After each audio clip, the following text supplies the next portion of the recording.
On a shadow docket, the Supreme Court has just passed one of the most devastating decisions in the modern history of the United States. The Clean Water Act of 1972 provides federal standards to prevent water pollution by chemical, physical, and biological agents known to cause cancer, disease, and nerve damage.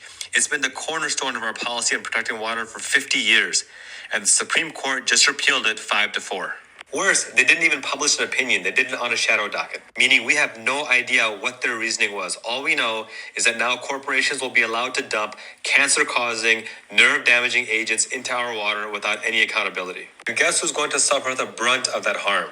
That's right, people of color and low-income communities. Numerous studies on drinking water report that communities of color are more likely to suffer drinking water violations, and this has been going on for years. Atrocities like the Flint water crisis weren't accidental. They were deliberate dehumanization of communities of color. People will die as a result of this horrifying decision. We must expand the court and do it immediately. Yeah, they're literally doing anything and everything to kill us. We can't even trust the water now. Oh, wait, there's more. A lot of people won't talk about is that the reason why a lot of countries are down there right now doing scientific research is to find out what minerals and resources exist in Antarctica, which makes sense. However, one of the biggest resources that is down there is clean water, although microplastics have now been found down there as well. Barrett, where are you going with this? I promise there's a point that I'm getting to, but you need to understand all of this before we get to that point.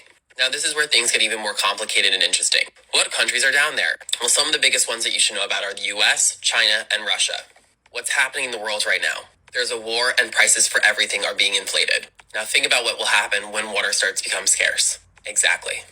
To make this even more scary is that there's an Antarctic Treaty.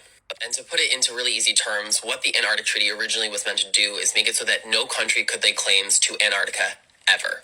However, in 2048, if 2/3 of the countries that are a part of the Antarctic Treaty vote to modify it, they can modify it, which means we'll be able to start ripping up Antarctica, taking all the resources that they can, including fresh water. This is just my opinion. However, this also is something a lot of people who have been down there and studied this will agree with me. It is very likely that the Antarctic Treaty will be modified in 2048, meaning that countries like Russia, the US, France, China, Chile, Argentina, etc.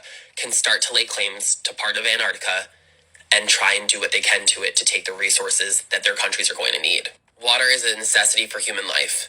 If enough humans can't get it, we will end up seeing one of the worst wars in our history ever.